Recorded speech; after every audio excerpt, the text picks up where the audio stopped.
that after this message, we can have the idea kung sa ating pagpili na yon. Kasi we are always in the choice every day in our life. So that we must always to choose God's priority in our lives. Let us all stand and let us pray.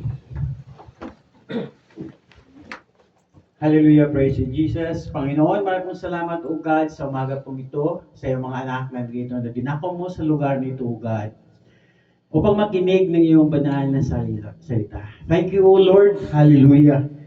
Sa iyong mga anak na tinipon mo sa lugar nito, Panginoon, upang pakinggan, hindi lamang pakinggan, kundi upang maranasan po nila, Panginoon, the power of your words, Panginoon, sa bawat isa sa amin. Ang kapangyarihan po nito, O God, na magbigay sa amin, O God, ng wisdom upang malaman nga po namin, Panginoon, kung ano po ang aming pipiliin, Panginoon, upang ikaw, Panginoon, ay mapapurihan sa aming buhay. Lord, dalay ko, Panginoon, that ang lahat po dito sa amin ay bigyan mo, Panginoon, ng teachable heart, Panginoon. And may the work of the devil, Panginoon, in the name of Jesus, ay alisin mo sa bawat isa sa amin, Panginoon, upang ang iyong salita ay malayang dumaloy sa aming mga puso, Panginoon, at may pamuhay po namin ito, Lord. At ako, Panginoon, na iyong gagamitin sa umagang ito, Lord, ay acknowledge, Panginoon, na wala akong magawa sa sarili kong kakayahan. Ako lang po ay nanahan at nanatili, Panginoon, sa iyong presensya sa inyong kapangyarihan, Panginoon. So, Lord, empower your servants. Anoint your words, Panginoon God. Upang sa ganoon, Panginoon, ang mga salitang itong binatawan ng iyong lingkod, Ama, ay hindi ito babalik sa iyo na walang kabuluhan.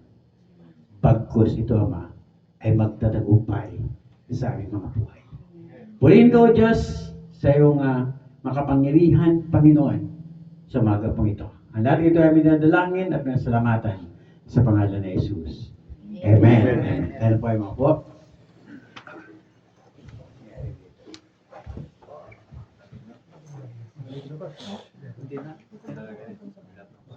Okay. So, ang ating pong mensahe po ng Diyos, natin pong pagbulay-bulayan o mensahe ng Diyos para sa atin lahat, ay matatagpuan po sa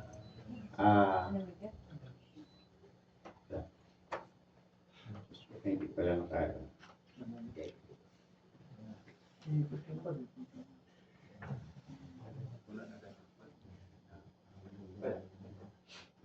Matlawa. Ayaw mag-click. Manual na lang dyan.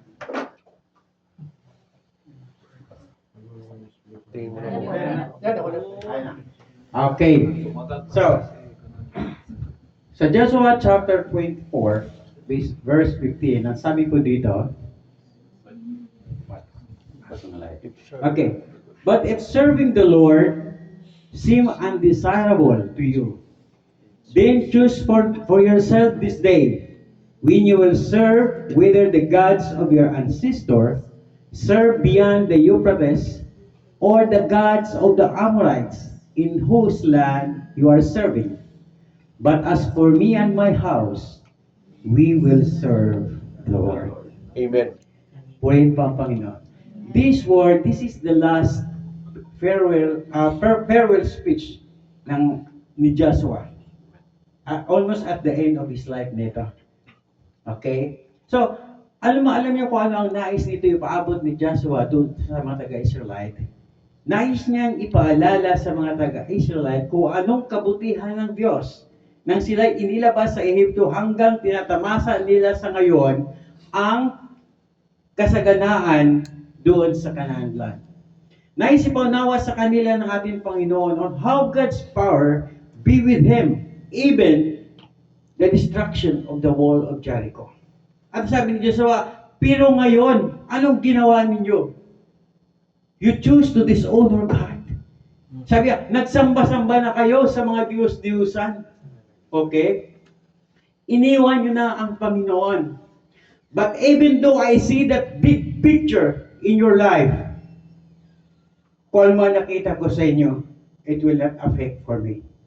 Sabi ni Joshua, magsamba man kayo sa mga Diyos-Diyusan na yan, ng mga nino, kasi sumama kayo sa mga belief ng mga Ammonite, Amalekite na nasa paligid ninyo. Nagsama-sama kayo. But Joshua says, and I will tell you, as for me and my house, we will serve the Lord. Joshua chose to serve God. Joshua chose to serve God, chose to serve the living God despite of the crowd rejection. Okay? Despite of the crowd rejection, Joshua and his family served the Lord. In our time din kaya, sa buhay natin bilang mga anak ng Diyos. Okay? Pag tayo nireject ng ating pamilya, sasamba-samba ka dyan sa mga born again na yan. Okay? Di ba? Sino nakaranas sa atin ng ganung persecution sa buhay natin? Amen. Okay? Alam ko, halos lahat po sa atin ay naranasan po ganung persecution.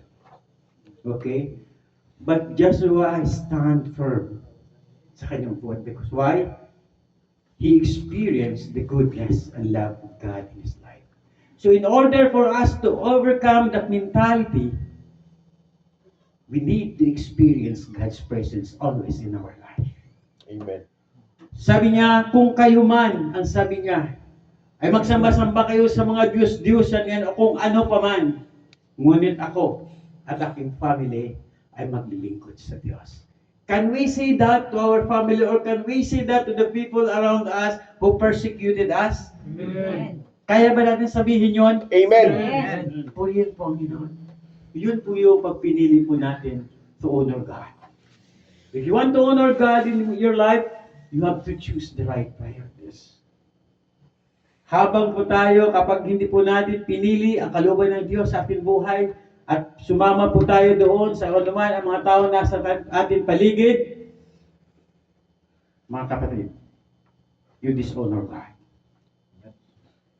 And to dishonor God, prepare for the consequences. That is what I learned from the Lord. This is what I learned from the Lord. Yes, God give you the freedom to choose, especially to those who are Christian. God has given us you the freedom. God will not force you. But remember this, mga kapatid, if you dishonor God, be prepared for the consequences na iyong daranasan. And that by the time, so that you will return to God. Nice ba ng Panginoon na dumanas tayo ng mga consequences? No. But it is the way of God in order for you to realize. Okay, upang bumalik ka sa ating Panginoon.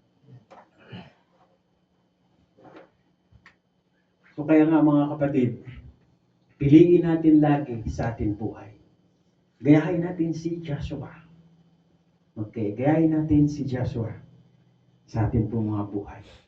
Na kahit ang buong sambayanan Israel ay nireject na ang pagkatiwala panampalataya sa Diyos.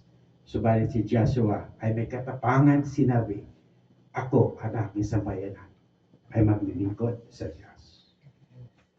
And even up to the very end of life of Joshua, makita mo, hindi siya niwalay sa Panginoon. Why? Because he experienced the goodness of God in his life. Kaya ang sinabi niya sa Deuteronomy chapter 12, 10 verse 12, sabi niya, and now Israel, what does the Lord your God ask of you? But, to fear the Lord your God, to walk in obedience to Him, to love Him, to serve the Lord your God with all your heart and with all your soul. Ito ang lagi siya sabi. Kahit sinakripi ko ngayon, kahit nakita ko ngayon, nais lang ipaalala ni Joshua ang mga bagay, okay, na ginawa ng Diyos sa kanilang buhay.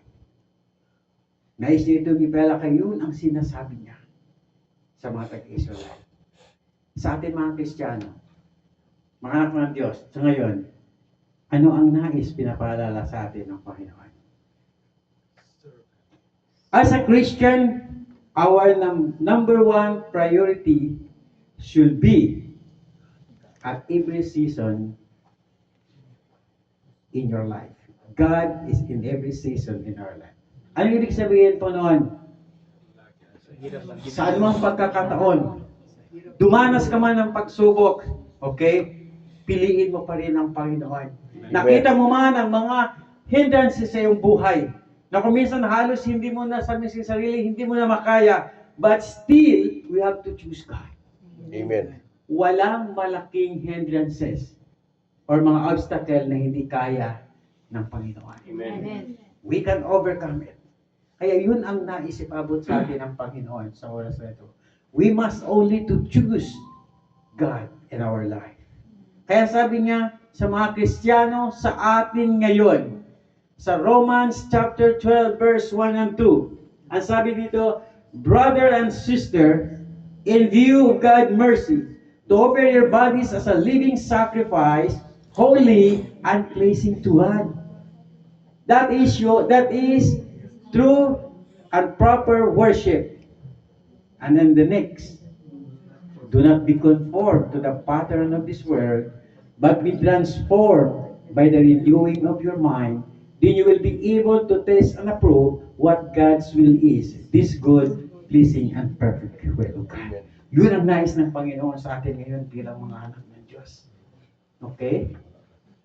To offer our body as a living sacrifice, which means we always honor God sa ating pong buhay.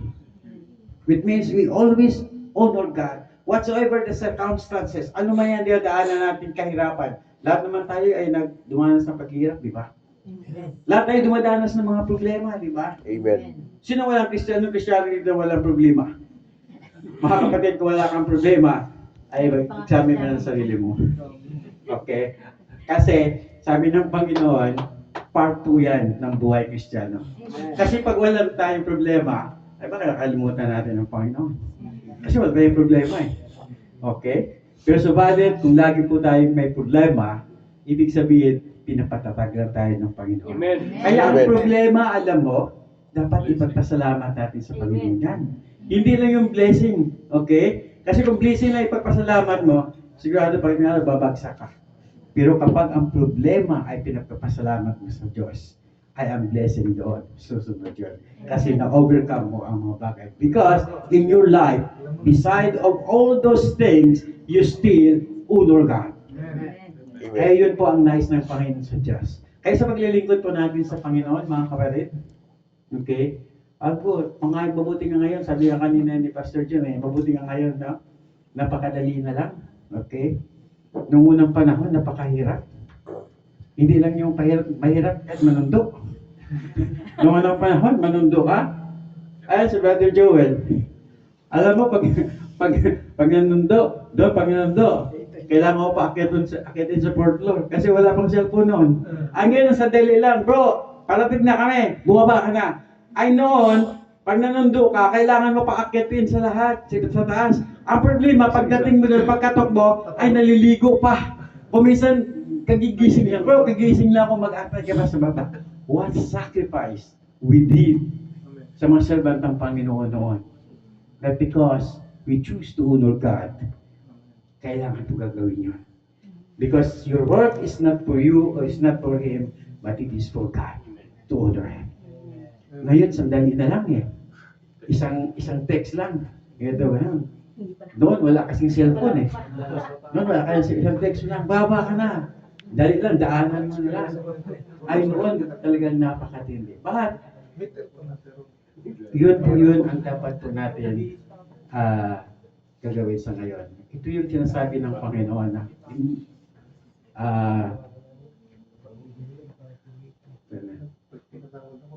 okay. Sa Romans chapter 12 verses 11 to 12. Okay? 11 to 12.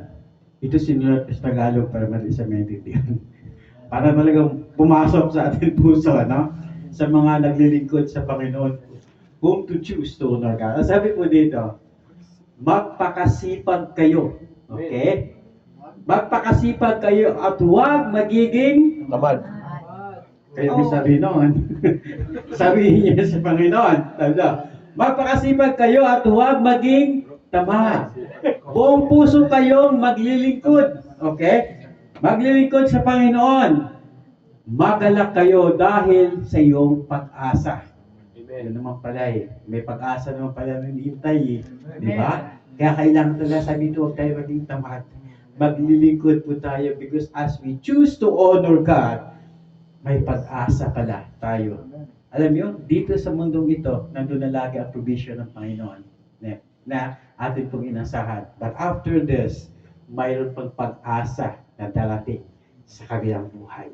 Kaya sabi ng Panginoon, huwag tayong magiging tamad. Okay? Matyaga kayo sa inyong kapighatian. Yun. May mga kapighatian po tayo. Pero sabi ng Diyos, magtiyaga kayo. Kailangan yung pagtiyagaan yun as we honor God sa ating pong buhay.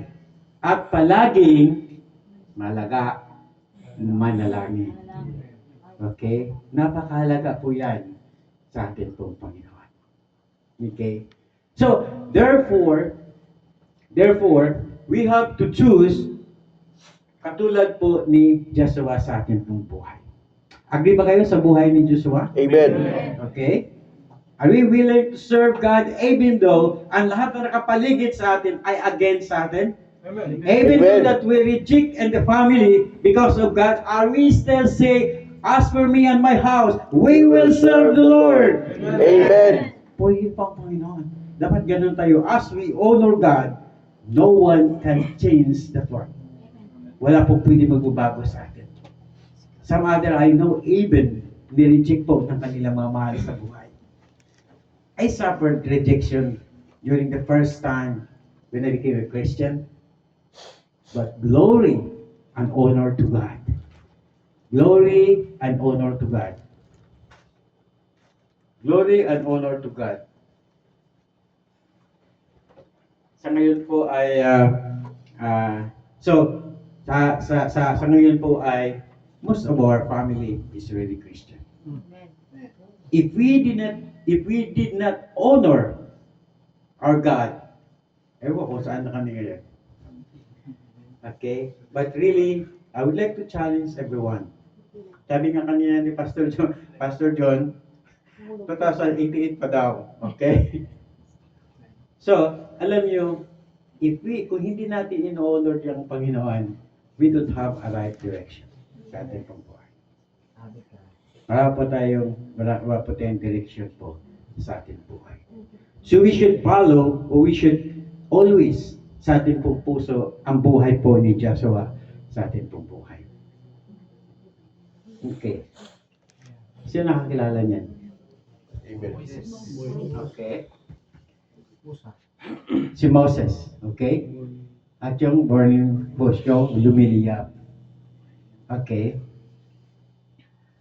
Moses, no, si Joshua yun ha. Ngayon, Moses choose to be God's command, even in danger. Tayo din pa kaya nating sundin ang utos ng Diyos kahit alam natin mapanganib sa ating buhay. Okay? You know, alam mo itong time na to ng kwento dito ni Moses. So, he enjoyed the privilege in the palace of Pharaoh. Inaamin po siya o inaangkin siya na bilang anak. But one time in his life, ay pinatay niya po yung Egyptian. Okay? At dahil po siya natakot, okay, nung ginawa niya, siya ay umalis. Kasi papatayin siya, hindi siya. Pinatay niya yung Egyptian. So, sa kanyang pag-alis, okay, napunta siya sa Midian, na kung saan doon niya napangasawa ang kanyang asawa. Okay? Pagdating niya doon, kaya nga, hanapin niyo na kung sino yung kanyang pinangasawa. Okay, ito siya assignment. Okay, tawag ko yung mag-iak eh. Kaya assignment ko yan. So, doon, nag-enjoy si Moses na okay na. Doon ako, nagbabantay siya ng mga tupa ng kanyang biyahan. So, okay na ako dito. Okay, malayo sa panganib, at peace na ako dito. This is now my comfort zone. Okay na ako dito. Okay? So, ito yung picture sa kay Moses Sabi niya, okay na ako dito. But one time, tinawag siya ng Panginoon. Yun po yun sa burning bush na yan. Sa kanyang pagbabantay ng mga tupa, ay tinawag siya ng Panginoon. Ang sabi niya sa Exodus chapter 3 verse 9 and 10, "Now the cry of the Israelite has reached me, and I have seen the way of the Egyptian are oppressing them. So now," sabi ng Panginoon, "Go! I am sending you to Pharaoh to bring my people, the Israelite, out of Egypt." Ano yan ang piliin ni Moses? Babalik ako doon, papatayin ako eh. Di ba? King yun eh. Baka palang palapit pala ako sa pinto, ipapatayin na ako ng sundalo o ipapakulong ako. Okay? My life is in danger. Okay? My life is in danger. So, but because, marami pa siyang unang alibay si Moses, ang magawa ko, maniwala ba sa akin yung mga taga-Israelite? Alam nga niya, pintay ko yung Egyptian, pati yung hari na yan. Kaya ko kaya yan mapagsabihan or mapakiusapan na palabasin po yung mga Egypt. Ay, during the time, kailangan po yung mga Egyptian doon dahil alipin sila eh. They are slave for 400 years in Egypt. Sa tagal ng panahon na yon, doon na sila dumami, milyon ng mga Israelite doon. Ngayon, sino ako para sabihin mo, ako na pumatay ng Ehipto, pupunta ako at babalik sa hari, sabihin ko, oy, palabasin mo itong mga kalahi ko Israel. Kaya ko ba yon? Or else, papatayin ako noon. Okay? At isa pa, hindi ko kaya yon. Wala akong salita, hindi ako magaling magsalita. But the Lord says, I will be with you. Even I will put the words in your mouth. And even though I will give you Aaron, okay, to help you, God gave him the provision. Okay? Kaya sabi niya dito, ano tayo? Sa Exodus chapter 5, verse 1, Moses and Aaron went to Pharaoh and said, "This is what the Lord, the God of Israel, says, let my people go so that they may hold a festival to me in the wilderness." Okay? Ibig sabihin, sumunod na si Moses. Despite of danger sa kanyang buhay. But Moses chose to honor God. Sabi ni Moses, mamatay man ako, but I have to choose in my life to honor God. Kaya ba natin sabihin yun sa Panginoon? Lord, even my life is in danger. My financial is in danger. My investment is in danger. My financial is in danger. But I say to you, Lord, I choose to honor you. This is what Moses is in mind. Okay? This is Moses what is in your mind during the time. I choose to honor God. Kaya sa atin din pong buhay. Kaya pumunta sa doon, there's a lot of story at the end. You know what is the purpose only? That unang sabi ni Moses dito, sabi niya, let my people go so that they may hold a festival to me in the wilderness. The festival means they are going to worship outside Egypt. And in fact, they are asking for 3 days journey. Kasi ayaw silang payagan eh. And then Moses asked Pharaoh, okay, give us 3 days journey. Because in 3 days, they were already enough outside Egypt. And they are going to worship. Kaya sabi niya, hindi naman kami mag-worship dito ah. Di ba? Dito na kayo mag-worship, pwede naman eh. But this is one thing I want you to know, mga kapatid. Always let Satan make a compromise. Okay? Para wag na kayo umalis dito. Pwede ka naman, okay, pwede ka maglingkod sa Panginoon. No? Tapos paglabas mo sa church, di ba naman gagawin mo? Di ba? Di ba naman gagawin mo? Yun yung kuminsan, yun yung mga binibigay sa atin ni Satan. But Moses said, no. We have to make a journey 3 days and 3 nights. It is Moses because he know that in 3 days and 3 nights, they are already outside the borders of Egypt. Meaning they were already totally free from the Egyptians. Diba? So, this is yun po ang dapat po natin tularan, mga kapatid. That despite of the danger sa buhay niya, but he chose to honor God. Papasokin ko yung palasyo ni Pharaoh. Because one thing in my mind, I have to honor God. Dahil sa atin din pong buhay, may mga danger po tayo. Hindi lang po yung sabihin ng danger sa ating buhay. Sabi nga kanina, it might be danger of our financial. Sabi ng Panginoon, umuwi ka na sa Pilipinas. Para sabi mo, ay wag mo na Lord, wala pa akong ipon. Wala pa akong ipon. Manganganib po yung pamilya ko, wala pa akong ipon. But no, mga kapatid, if you honor God, you have to face the danger because actually it is God who faces the danger. Amen. It is not you. He will provide everything. See, katulad po dito, what God provided Moses, He provided Aaron. Okay? He provide words in his mouth, what he's going to say to Pharaoh. Only what he had to do, God says, obey me and honor me, and I will be with you. So kaya ganun din po tayo. Isang malaking karangalan, mga kapatid, na tayo piliin ng Panginoon. Isang karangalan o isang challenge sa buhay po natin Kristiyano yan. And if we overcome that one, you will see the goodness of God in our life. Okay. So let us not forget Moses sa buhay po natin. If we are facing in danger in our life, in our financial, okay, in everything, don't forget Moses. He faced the danger in his life. And kung titingnan mo lang, kaya ba ni Moses? No. But really, kapag basahin po natin yan, nailabas po ni Moses ang lahat ng Israelite out of Egypt. Why? Because of the hands of God. Kailangan lang po mag-obey po tayo. Okay? So the next, lalanin po natin si Moses. Wala. Okay. Ito. Mga kapatid. Nehemiah. You know who is Nehemiah? Amen. Siya nakakilala kay Nehemiah. Okay? Sino nakakilala sa kay Nehemiah? Paano po siya naisama dito on how he honored God? You know, Nehemiah, he was one of the Israelite na captive po during the Nebuchadnezzar na dinala po doon sa Babylon.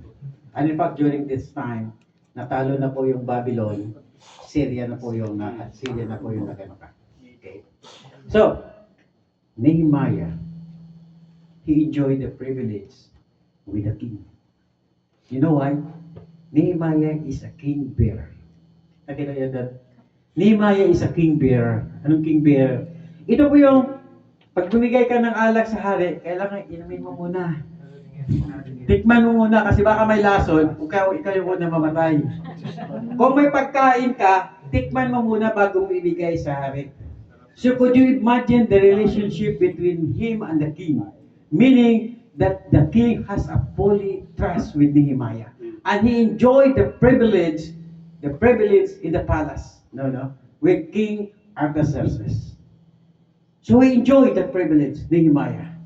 He is in the palace, in the king palace, he is there. And everything ko anong hilingin niya sa ibibigay, pero benar. Sabi, sige, hindi mo ibigay sa akin, mamaya hindi ko tikman yung ganyan, hindi ko makakain. Kasi he was trusted as a king bearer that everything bago isubo ng king ay kailangan sa kanya muna dumaan. At ipakita pa niya, King, ito natikman ko na yan. So hindi ako namatay, so safe ka na. Kainin mo na yun. You see? So, but because of that, he was trusted. He enjoyed the privilege in the palace about Artaxerxes. But one time in his life, okay, in Nehemiah chapter 1, 3-4, ang sabi po dito, and they said to me, nang itong kwento nito kasi one time, dumating kasi ang kanyang kapatid, and isang grupo ng mga Hudyo, mga Jew na galing sa Jerusalem. Pumunta doon. So kaya tinanong nito, kinamusta niya kung ano na ngayon ang sitwasyon ng Jerusalem. Kasi itong Jerusalem, hinasakit ito kasi ni Nebuchadnezzar during the time. Pati yung templo and the whole city was burned to fire at dinala po sila doon sa Babylonia. Kaya after, it is the prophecy that after 70 years ay umpisang ibalik yung mga Jew sa Israel. So, nag-umpisa na po nagsibalikan ng mga Israelite sa Jerusalem. At si Nehemiah ay natili pa rin doon sa king kasi he enjoyed the privilege. Sino ba naman? Pili mo pa yung pumunta sa wasak na city kaysa doon na sa palasyo ka? Of course, nandoon siya. But one time in his life, nang magpunta doon ang group ng Jew sa kanyang palasyo, ni Artaxerxes, kanyang tinanong, kinamusta niya? Sabi niya, kinamusta niya ito? And they said, sabi nito mga Israelite, they are not going well. Hindi maganda ang kalagayan doon. For those who return to the province of Judah, they are in a great troubles and disgrace. Ganun pala ang mga nangyari ng mga tao, mga Israelite na bumalik sa Jeddah. The wall of Jerusalem has been turned down and the gates have been destroyed by fire. So kung anong iniwan ng mga dati mga Babylonian, ngayon pa rin sa ngayon. At ang mga taong bumalik ay they're in disgrace. Bakit? Kinakawanan o kinakalaban sila ng mga tao na nandoon, yung mga Ammonites, nandoon na. They are in disgrace. Nang sabi ng mga balita na natanggap niya na nanggaling sa Diyos. Kaya, ang sabi ni Nehemiah during the time, dito sa 4, ang sabi niya, when I heard this, I sat down and wept. In fact, for 4 days, I mourned, fasted, and prayed to the God of heaven. Anong ginawa ni Nehemiah? Sabi niya, anong ginawa ni Nehemiah? Na malaman niya ito? Nag-fasting po siya. Nag-pray po siya. At in fact, sabi talaga, nag-mourn siya talaga. Nagkaroon siya ng pasanin. Okay? Nagkaroon siya ng pasanin sa kanyang buhay na makita niya, na mabalitaan niya ang sitwasyon ng kanyang mga kapwa Israelite doon sa Jerusalem. Nagkaroon siya ng pasanin at ang pasanin na yun nangyari sa kanya, iyon ang nagtulak sa kanya para manalangin sa Panginoon. And if you continue to read this book of Nehemiah, one of his prayers is that when he is going to face the king and ask permission to leave the king and for his going to Jerusalem, ay bibigyan po siya ng pahintulot. Say, when you choose to honor God, nandun ang provision lagi. Amen. When he faced the king at humingi ng permission na pumunta sa Jeddah, sa Jeddah. Jerusalem. Yan, kinigising na kayo. Nang pumunta sa Judah, sa Jerusalem, ay talagang papayagan siya. But in his mind, kung sa ordinaryo lang na tao, mo, katiwala ka ng king, tapos bigla-bigla ka papaalam, ay sino titikim ng mga iniinom at kinakain ng hari na ano doon? But believe me, because of God's provision, pagpaalam niya, pagpatuloy yung pinag-aaral ng Book of Nehemiah, pinayagan siya kagad. And it's not only that one. He gave the papers. May papers po siya. Upang sa pagdaan niya ng mga city, sa mga governors doon, para hindi siya abalahin, ipakita niya yung sulat ng king. And he will free to go. And even though may sulat pa sa isang governor, nabigyan siya ng mga kahoy na gagamitin para sa pagpatayo noong wall of Jerusalem. You see, God provision is there. Okay? Nandoon palagi mga kapatid ang provision ng Panginoon. So, nagpunta si Nehemiah at ginawa po yung wall of Jerusalem. But you know, what is the significance of the wall? That nais ng Panginoon, ng bais ng Panginoon na i-build ni Nehemiah. What is the significance of the wall? Amen. Protection. At sa atin mga Kristiyano, ano yung protection? Prayer. Prayer mga kapatid. See, when nais ng Panginoon, kasi nalaman nga niya na they are in disgrace Inaano sila ng mga kalaban doon. Sabi ng Panginoon, itayo mo yung wall in order to protect the Israelite inside the city. So sa ngayon, mga kapatid, wala na po tayong pader na proteksyonan para proteksyon ng templo o ng Jerusalem. So, your body is the temple of God. Therefore, we need prayer to protect our body. At kaya nga, alam mo, sa pagsunod po natin sa kalooban ng Diyos, you need to honor God. Kasi itong katawan po natin, ang hilig nito kasi laman eh. Ang hilig nito kasi worldly. Ang gusto niya. So we need prayer. Sa ating pong paglingkod sa Panginoon, we need prayer para po ay may honor po natin na ating Panginoon. Kaya mga kapatid, dito sa buhay nito, alam niyo mga kapatid, sa buhay po natin, if we choose to honor God in our life, it is not for us to choose the place where we are going to honor God. Okay. Pwede naman sabihin ni Nehemiah eh, ay Lord, sabihin ko lang sa kay King, magpadala doon ng lahat na kagamitan nila. Okay? Pwede ko sabihin yon, magpadala ko ng lahat doon na gusto nila, paggawa nila yung templo, pero dito lang ako sa piling mo. Anyway, I have to choose. I have to honor God even I'm here. Pwede naman yun, di ba? Pwede na. Pero bakit hindi ginawa ni Nehemiah? Nehemiah knows if you choose to honor God, it's not for you to choose the place where to honor God. Mahal po sa ating buhay dito sa ngayon. Pwede din sabihin kung, Lord, bakit mo ako pinauwi? Bakit pa ako uwi sa Pilipinas? Okay? Especially in my case, sabi ka kanina ni Brother John, kung kailan ako dito. But now, because I'm leaving within this month, for good. So, para bang tanungin mo ba ang Panginoon? Lord, pwede naman ako maglilingkod sa iyo dito eh. To honor here in Saudi. Pwede ka naman gawin ang lahat ng mga bagay para sa kaluwalhati na yung pala. Gagawin ko dito sa Saudi. But if you say God, no, I am the one who choose the place we are going to honor me.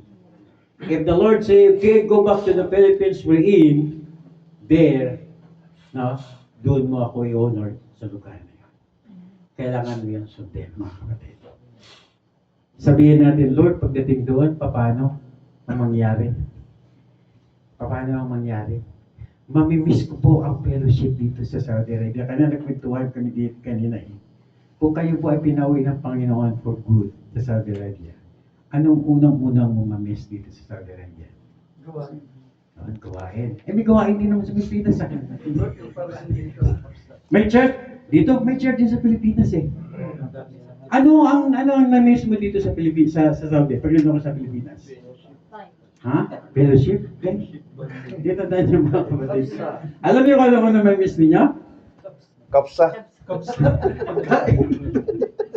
Sahod. Yun ang totoo. Yun ang may-miss natin pagdating sa Pilipinas. Yun ang una. Kasi lahat nandun naman sa Pilipinas eh. Pero wala doon na sahod na tinatanggap natin dito. Kaya yun doon tayo may-miss. May-miss natin. But, if we choose to honor God, dito pa lang, kailangan mo nang i-adjust sa iyong sarili. Sabi nga kanina, dito pa lang sabihin mo na, wala na akong sahod. Wala na akong sahod. Wala na akong sahod. Para pagdating doon, ay prepare ka. So, kaya mga kapatid, dito pa lang. But that's why I would like to advise everyone here, to challenge everyone. When we are still here, God has blessed us. Diba? Linis tayo ng Panginoon. So we must to prepare our life. Because time will come. Babalik talaga tayo sa Pilipinas. Amen. Babalik tayo. Whether we like it or not, babalik po tayo sa Pilipinas. Lalo na pag tayo tinawag na ng Panginoon, oh, you will honor my name in the Philippines. So therefore, from now on, we must to prepare ourselves. Hindi lang para pagdating doon, we must have financial stability na kung saan pagdating doon ay hindi na po yun maging burden sa atin ang paglilingkod sa Panginoon. Sabihin mo pa sa Panginoon, Papa naman, ang ganda ng buhay ko doon, tapos ngayon dito sa Pinas, naghirap ako. Sabihin siya ng Panginoon, bakit mo hindi nanda? Pinapapala kita sa Saudi, tapos ngayon, dito pa rin. So, pagbigyan mo naman ako. Okay? So, I would like to advise everyone, Kailangan we must to prepare ourselves from here. Because whether we like it or not, time will come. Babalik at babalik talaga tayo sa Pilipinas. Kung ayaw nyo, pagdating nyo ng 60, katulad ko, papauwiin talaga kayo. Kahit gusto nyo pa magtrabaho, okay? Kahit gusto nyo pa magtrabaho, talagang uuwi talaga kayo. Okay? Then we must to prepare ourselves. But by that time, God says, you will honor my name in your place. You will honor my name, the place where I'm going to put you. It is not that we have to choice. Kung saan, Lord, dito na lang ako. Pwede naman ako dito maglingkod sa iyo. No, mga kapatid. Katulad ni Moses, you will honor me, balik ka doon sa Egyptian. Katulad ni Nehemiah, you will honor me, balik ka doon sa Jerusalem. No matter what situation, no matter how the good is your comfort zone, but I called you now, honor my name in the place where I'm going to send you. Amen. Time will come, babalik pa tayo sa Pilipinas. Kaya we must prepare ourselves, mga kapatid. And the last, okay, malapit na. And the last is no other than. Nakita natin kung paano in-honor ni Joshua, Panginoon, choose. Nakita natin kung paano in-honor ni Moses. Joshua, he served the Lord despite of the rejection. Moses, he chose to honor God kahit in danger. Nehemiah, he chose to honor God. Okay? Sa kabila ng kanyang kalangian, comfort zone doon sa palasyo. And the last, okay, is no other than our Lord Jesus Christ. The perfect submission because He honored His Father and He loved you and me. This is the perfect submission of Jesus Christ to choose to leave the throne of heaven and to suffer and die of the cross. Mga kapatid, could you imagine? Jesus, He enjoyed all the privilege that He has in the throne of heaven with His Father. And yet, when God says, I will send you to the earth, at hinubad po niya ang kanyang pagka-Diyos at nabuhay na kagaya sa atin. Because of His love sa bawat isa sa atin, and also to honor His Father. Okay? That is the perfect submission. Living the comfort in heaven dahil yan sa pagmamahal niya sa kung ano pa ang tingnan natin, ano? Pag tinignan po natin yan, ang ating Panginoon. Ano pa ang pwedeng magpigil sa atin sa pag-honor sa Kanya? Kaya mga kapatid, we have a lot of things to honor God here sa ngayon dito. Kaya mga dito sa gawain, sa Bible study, okay? I-prioritize po natin siya sa ating buhay. And that will make us honoring God. But if you look up to Jesus, okay? Kung titingnan natin ang ating Panginoong Jesus, iniwan po niya ang kanyang trono sa langit para lang sa atin. Sa iyo at sa akin. Yun po ang walang hanggang pagmamahal ng Diyos. Okay. Wala po hanggang pagmamahal ng Diyos sa atin. He is not just, to leave the throne. But the thing is, He suffered. He suffered for us. Not just leaving the throne in heaven, ang kalangian po doon, ang kanyang pagiging Diyos, okay? Ang kanyang pagka-Diyos, pumunta dito sa lupa, ipinanganak, doon sa sabsaban, He can be born in the palace. He can be born kung saan maganda, malangyan na lugar, because He is a King, He is our God, but He choose na doon ipinanganak sa sabsaban. What humble and humility is our God. Just to honor His Father. And He said, I will glorify you, Father. As these people who give me, as He glorified me, we glorify you. Because of honoring God. Mga kapatid. Kaya, ang honor na yun, kahit na dumating doon sa punto na pwede siyang umiwas. In Matthew chapter 6, verse 39, it says, going a little farther, ito po yung in the Garden of Gethsemane. Ang sabi nito, going a little farther, He fell with His face to the ground and prayed, My Father, If it is possible, may this cup be taken from me, yet not as I will, but as you will. But as you will. Ito yung submission natin, Panginoon. Among during the time, He knows what is the suffering that is going to be. He knows it very well. He knows it. He can command His angel to come and rescue him. Okay? Or He can stay from anywhere and say, the angel, take me from here. Ayaw kong daanan ang mga pagsubok, ayaw kong daanan ang kapagatian na ito. Okay? But doing that is not honoring His Father. But He can. Just only a one command. There's angel. The angel, isang lupon siguro ng angel will come to rescue him. But Jesus did not do that one. Because He loves us. Mahal po niya tayo.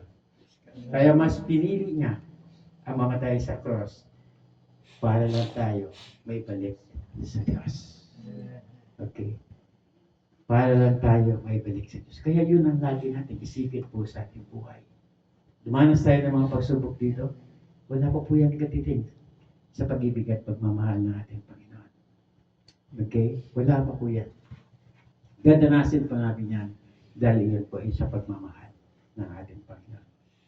Kaya in our Christian journey from earth to heaven, our Christian journey from earth to heaven, we should continue to honor God in our life. Honoring God is to choose the right priorities in our life. And remember this, mga kapatid, huwag po natin ito kaligtaan. Kapag in-honor po natin ang Panginoon sa ating pagbuhay dito sa Christian journey, always, nandun lagi ang kanyang provision. Kapag pinili natin ang Panginoon, alam nyo, na-honor po siya natin sa ating buhay, sa Christian journey natin dito, from earth to heaven, He always, His response, what? Is protection and provision. Yung dalawa na yun. Lagi yun, mga kapatid. If we honor Him, if we choose to honor God, always, ang pag-ingat ng Panginoon at ang kanyang provision ay ipagkaloob sa atin. I give you the example of Joshua. Okay? Sabi niyo dito, see, even Joshua stand alone and he said, not me, but with my family is going to worship God. Sabi ni Moses, I'm going there, maybe I'm not yet. No. I will give you protection and provision. He gave Aaron. Is with him. Nehemiah also said, I will give you provision. I will be the one to touch the heart of the king Artaxerxes to allow you to go back. And not only that one, I will give you a letter so that when you pass in every cities, governors o sino man maghalang sa iyo, pakita mo nito, this is the letter of the king. What an amazing provision sa kay Nehemiah. And not only that one, protection, and not only that one, I will give you provision. I will ask one of the governor to give you ng mga pangailangan ng mga kahoy para sa pagtayo ng templo. Kaya for mga kapatid, when Jesus Christ came here, He gave the apostles is with Him, with Jesus Christ, to be with Him in His ministry. Wala po tayo dito nakikita na kapag if we choose to honor God, God protect us and to give us a provision. So Christian, what we are waiting for? Ano ba ang dapat pa natin palilanan? Ano ba ang dapat natin ikatakot? If you read the whole Bible, you will see the goodness of God to those who choose to honor Him. Marami pong mga nasa Biblia na pwede natin mabasa. When they choose to honor God, nasa kanila ang proteksyon ng ating Panginoon. Purihin po ang Panginoon sa umaga po ito. At bago po tayo magtapos, I would like to ask the